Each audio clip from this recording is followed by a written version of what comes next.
ये हमारे पास lecture number 3 है रेलवे इंजीनियरिंग का। इसमें हम डिस्कस करेंगे permanent way and it's components के बारे में। तो सबसे पहले हम देखते हैं परमानेंट वे क्या होता है।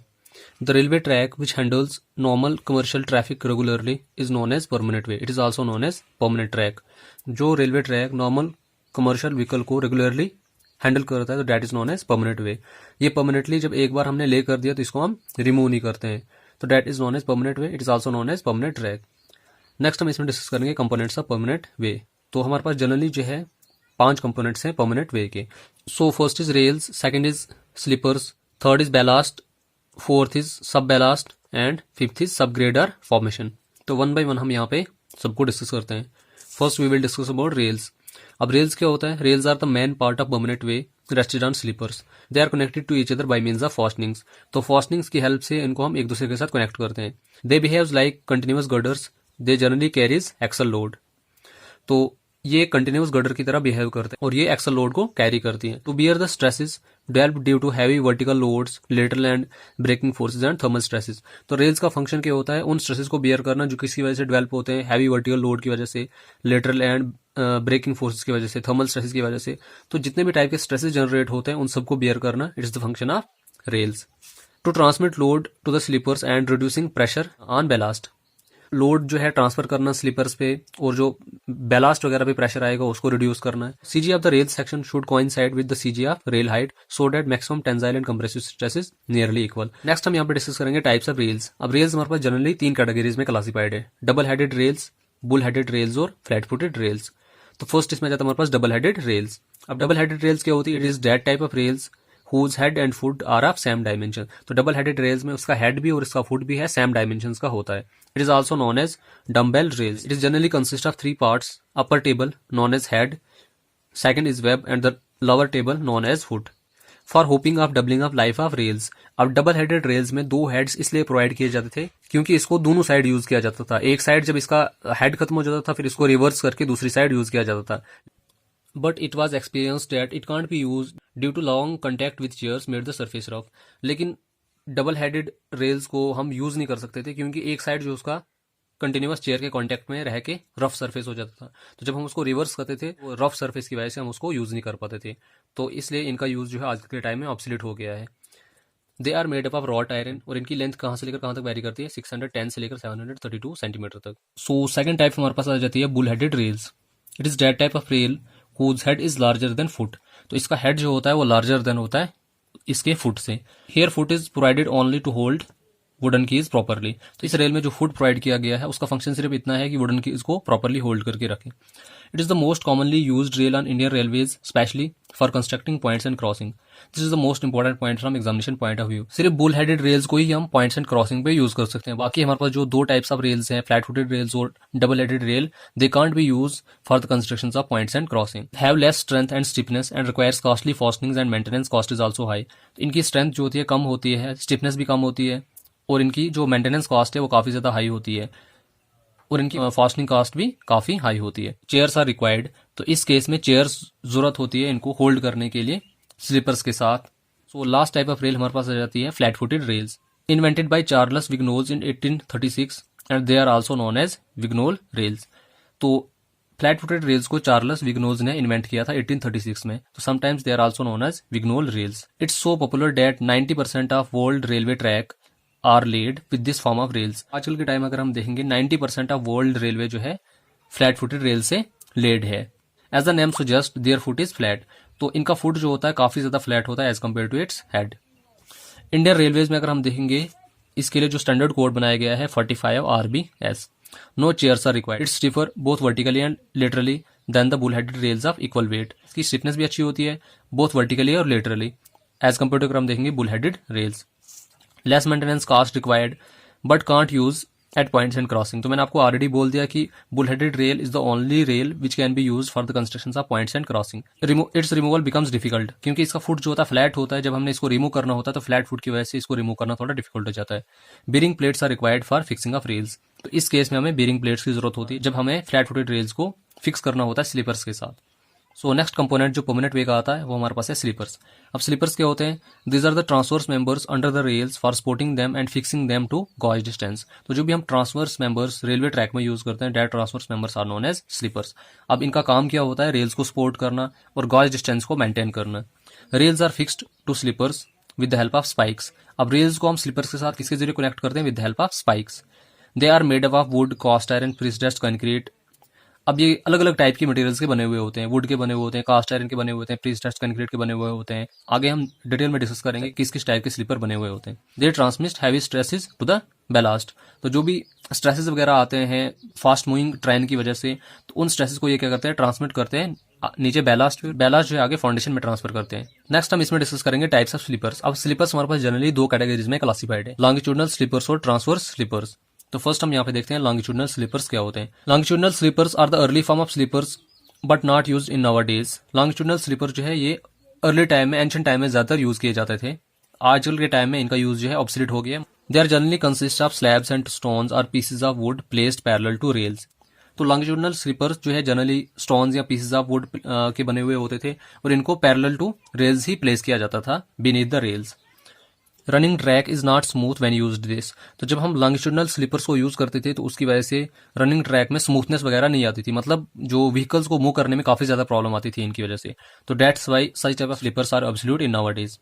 There cost is high and track was creating considerable noise. इनकी कास्ट ऑफ कंस्ट्रक्शन भी हाई थी और जब इनको हम यूज करते थे तो ट्रैक्स में काफी ज्यादा नॉइज आते थे। तो that's why they are avoided in nowadays. Second type of sleeper हमारे पास जाते हैं transverse sleepers. They were first introduced in Britain in 1835. They are also known as cross slippers because they are provided at right angles to the track. तो transfer sleeper जो है सबसे पहले Britain में यूज किए गए थे 1835 में। इनको हम क्रॉस स्लीपर्स भी कहते हैं। क्यों? Because they are provided at right angles to the track. क्योंकि हमारे पास जो रेल्स आती हैं उनके राइट एंगल पे हम इनको प्रोवाइड करते हैं। Depending upon the material used, transfer sleepers are further classified into 4 categories. Timber or wooden sleepers, second one is steel sleepers, third is cast iron sleepers and the fourth one is concrete sleepers. तो one by one हम यहाँ पे सबको discuss करेंगे।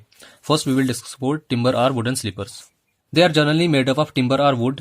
दे generally fulfil all the requirements, that's why they are universally adopted. तो sleepers के लिए जो भी हमें रिक्वायरमेंट्स होती है, वुडन स्लीपर जो है वो सारे रिक्वायरमेंट्स फुलफिल करते हैं। That's why they are universally adopted in nowadays. Wood used may be teak, sal and pine etcetera. तो वुडन स्लीपर्स को बनाने के लिए हम कौन सी वुड यूज करते हैं? It may be teak, sal and pine. This is important from examination point of view.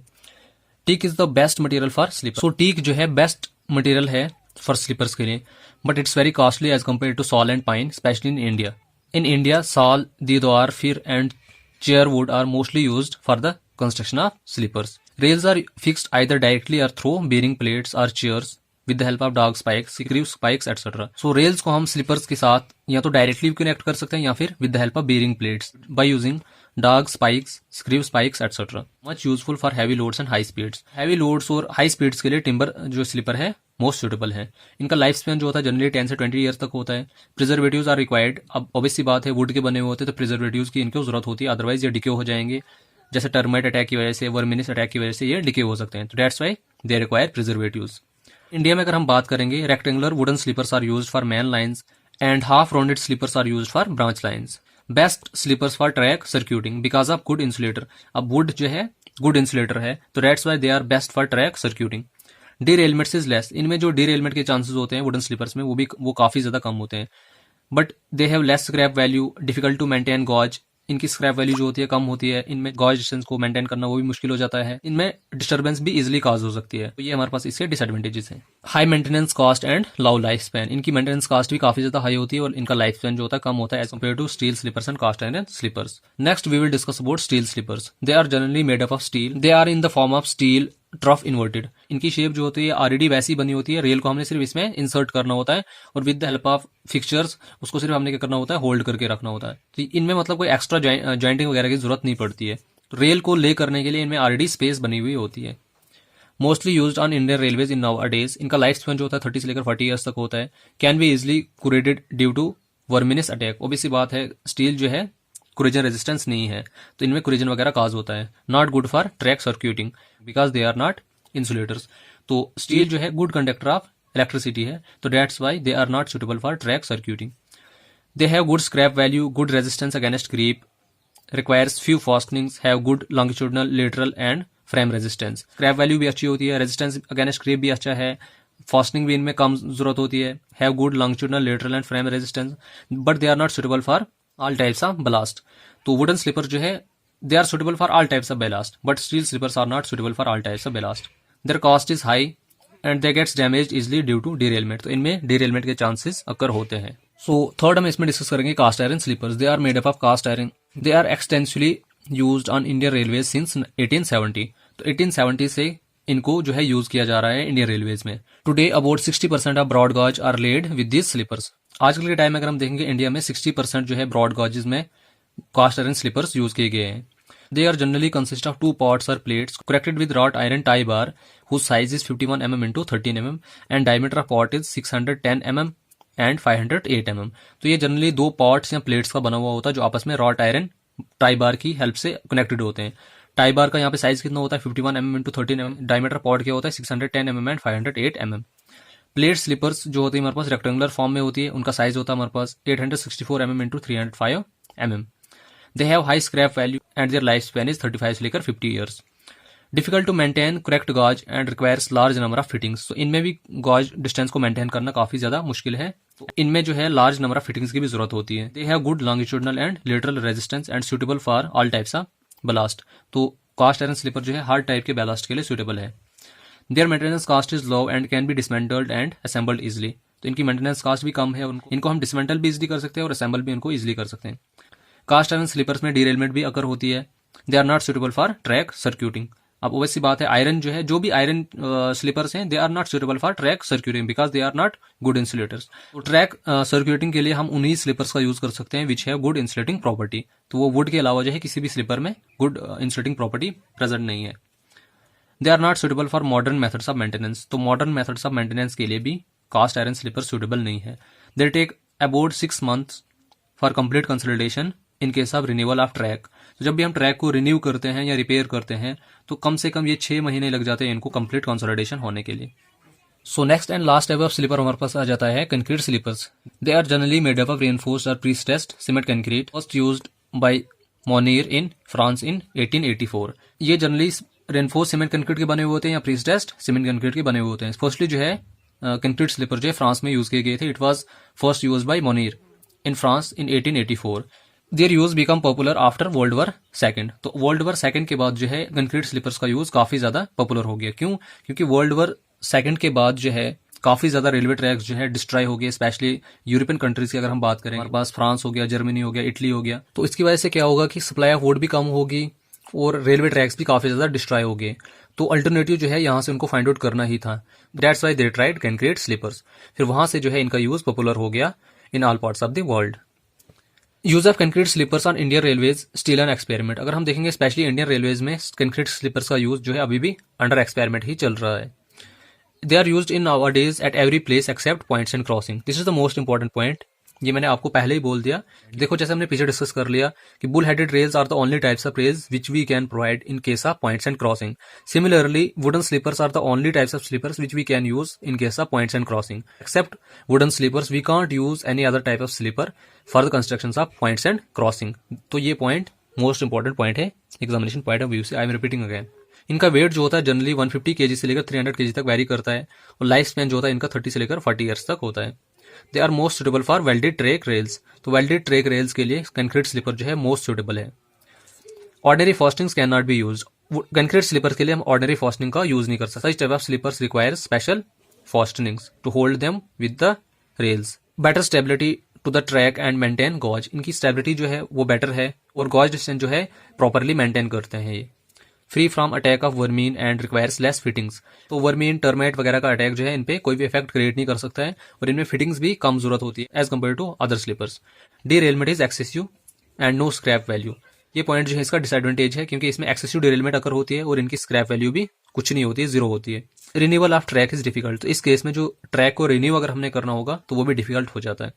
So next हम डिस्कस करेंगे कुछ इंपॉर्टेंट पॉइंट्स के बारे में। पॉइंट नंबर फर्स्ट हमारे पास यहाँ पे है कॉस्ट ऑफ परमानेंट वे और रेलवे ट्रैक पर kilometre generally depends upon the gauge. तो जो cost of construction of permanent way और रेलवे ट्रैक पर किलोमीटर है वो जनरली गॉज पे डिपेंड करती है।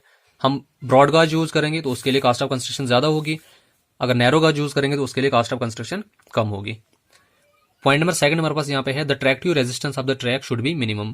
जो ट्रैक्टिव रेजिस्टेंस है ट्रैक की वो मिनिमम होनी चाहिए।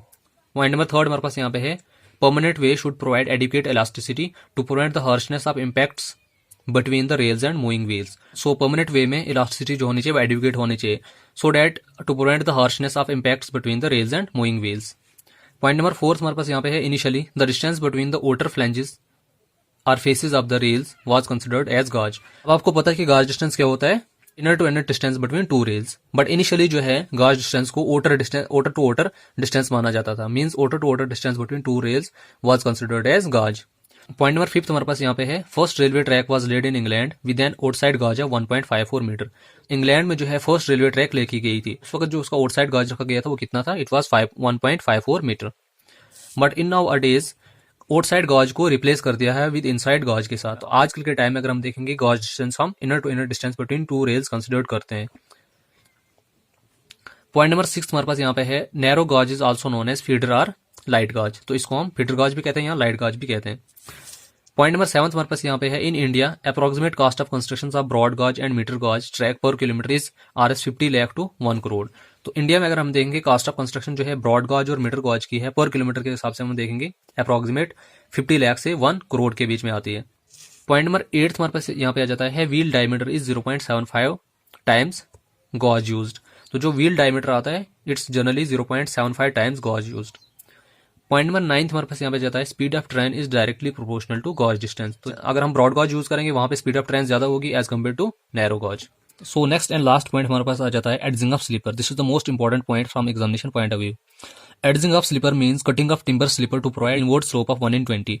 तो टिम्बर स्लीपर के इनसाइड पोर्शन को कट करना to provide an inward slope of 1/20, तो that is known as adzing of sleeper.